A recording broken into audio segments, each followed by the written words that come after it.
Hampir setiap orang ingin mempublikasikan segala aktivitas, bahkan aktivitas yang mungkin sangat pribadi.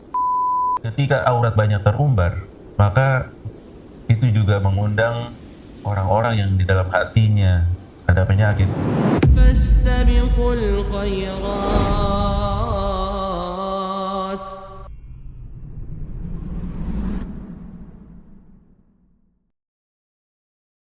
Assalamualaikum Ustaz. Waalaikumsalam. Kayak halukum? Alhamdulillah, baik. Gimana antum? Sehat? Alhamdulillah sehat Ustaz. Baik Ustaz, ada pertanyaan Ustaz Oh iya, siap. dari saudara kita. Bagaimana hukum syariat terkait fenomena yang sedang ramai ini yang disebut dengan oversharing, ya, mengumbar aktivitas keseharian anak-anak ataupun pasangannya di media sosial, ya, khususnya juga ditinjau dari sisi menjaga pandangan dan penyakit ain. Masya Allah, pertanyaan yang sangat bagus sekali. Barakallahu fikum. Semoga Allah menjaga keluarga kita dan keluarga kaum muslimin secara umum. Memang tidak dapat dipungkiri, ya, era digital yang kita tahu saat ini memberikan banyak dampak positif, tapi juga ada dampak negatifnya.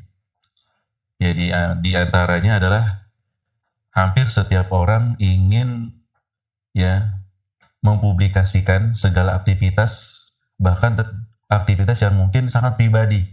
Hal ini bisa dilihat dari beberapa sisi, ya, artinya tidak mutlak sebuah kesalahan, tetapi juga ada hal-hal yang tidak bisa dibenarkan. Biasanya, sebagian saudara kita yang upload foto atau video kegiatan mereka, ya, keluarga mereka, itu di antara mereka ada bertujuan tahadus bin ni'mah. Mungkin mereka ingin mengamalkan firman Allah Subhanahu wa taala, wa amma bi ni'mati rabbika fahadits.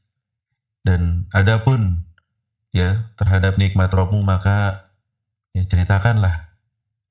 Mereka ingin men-share kebahagiaan mereka atau nikmat-nikmat yang Allah berikan kepada mereka.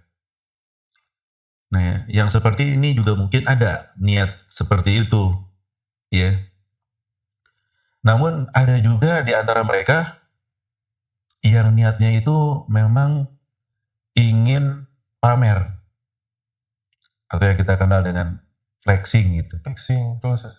Ya, mereka ingin memamerkan kemewahan kendaraan mereka, ingin memamerkan mewahnya rumah mereka, mahalnya barang-barang mereka, ya. Maka jika yang kedua ini, maka kita ketahui memamerkan dengan tujuan untuk berbangga diri dan sombong, maka tentu tidak diperbolehkan, ya, karena Rasulullah SAW memperingatkan keras orang-orang yang menyombongkan diri. La yadkhulul jannah man kana fi qalbihi mithqalu habbatin min kibr. Tidak akan masuk surga orang yang di dalam hatinya ada kesombongan walaupun sebesar biji sawi. Nah, awalnya mereka memamerkan, kemudian membanggakan, akhirnya meremehkan orang lain yang tidak seperti mereka. Nah, meremehkan itulah yang disebut dengan kesombongan. Sebagaimana kata Nabi Shallallahu Alaihi Wasallam, al-kibru batarul haqi wa ghamdun nas. Sombong itu menolak kebenaran dan meremehkan manusia. Jadi kita lihat ini tujuan upload foto atau video itu untuk apa? Apakah untuk tahadus bin ni'mah atau untuk berbangga diri dan sombong? Bagaimana Islam melihat bahwa hal ini, ya, seperti oversharing yang mungkin mengandung aurat seperti itu Ustaz? Baik, nah ini pembahasan yang berbeda gitu ya. Ketika mengupload sesuatu yang tidak selayaknya untuk di-share, misalnya aurat, tentu dia mendapatkan dosa. Ya, karena Rasulullah SAW bersabda, sinfani min ahlin nar lam arahuma. Ada dua golongan dari ahli neraka yang belum aku lihat. Di antaranya apa? Khasiat Ariyat. Ya, seorang wanita yang memakai pakaian tapi telanjang, yang memamerkan aurat mereka. Maka foto dan video yang memamerkan aurat menjadi wasilah ya tersebarnya aurat mereka, maka ini mengandung dosa yang sama karena mereka menjadi sebab tersebarnya aurat tersebut.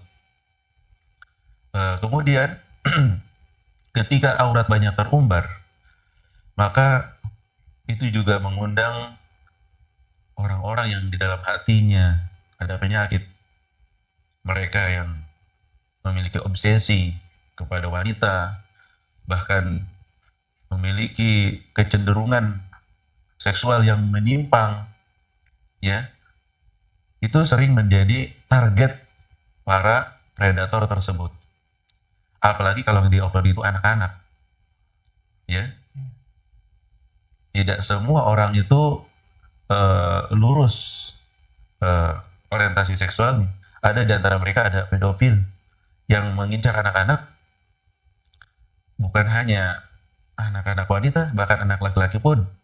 Ya banyak dari kalangan kaum Nabi Lut yang mencari korban-korban dari kalangan anak-anak laki-laki yang menurut mereka ya membangkitkan syahwat mereka melalui foto dan video yang di-share oleh keluarga muslim tersebut.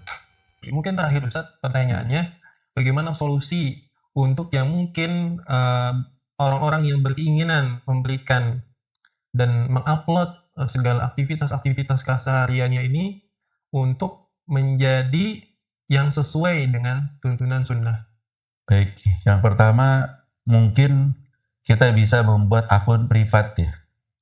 Karena sebagian orang mengupload itu untuk menyimpan data foto atau video yang mereka anggap kalau di handphone itu cepat penuh, sehingga mereka menitipkannya di sosial media. Maka itu bisa disetting menjadi akun yang privat, yang privasinya dijaga, hanya bisa diakses oleh keluarga dan tidak ada yang melihatnya kecuali hanya keluarga. Ya walaupun saya juga tidak tahu apakah meskipun di privasi seperti itu masih bisa dibuka oleh orang lain. Itu kita bisa tanyakan kepada ahli dalam hal ini. Ya. Ini yang pertama, jadi memprivasi. Yang kedua, yang diupload itu memang yang dikira aman dari pelanggaran-pelanggaran syariat. Artinya aurat yang terjaga, kemudian tidak menimbulkan syahwat, dan juga tidak membuka pintu hasad dari orang-orang yang mungkin di hati mereka ada penyakitnya. Artinya melihat apa yang kita upload tersebut, ya, bagi kita mungkin sebuah kenikmatan, bagi orang lain bisa jadi itu adalah sesuatu yang bisa mengundang hasad mereka. Misalnya kita upload makanan gitu ya, ada di antara saudara kita yang berhari-hari belum makan atau makannya kurang bergizi gitu, sedangkan kita mengupload makanan yang begitu lezat, mahal gitu ya, dan banyak sekali. Maka ini juga kurang adanya empati kepada saudara kita tersebut. Jadi disesuaikan sesuai dengan kebutuhan dan dipastikan tidak ada pelanggaran syariat di dalam. Allahu a'lam bishawab. Masyaallah. Syukran jazakumullah khairan Ustaz Wa jazakumullah atas khairan. jawabannya. Baik, untuk sesi acara pada hari ini, pada program Deep Talk ya, Syariah, kita cukupkan sampai sini. Selamat berjumpa kembali pada pertemuan dan sesi berikutnya. Syukran jazakumullah khairan. Nahtati bidu'ai kafaratul majlis. Subhanakallahumma wa bihamdika. Asyhadu an la ilaha illa anta astaghfiruka wa atubu ilaik. Wassalamualaikum warahmatullahi wabarakatuh. فاستبقوا الخيرات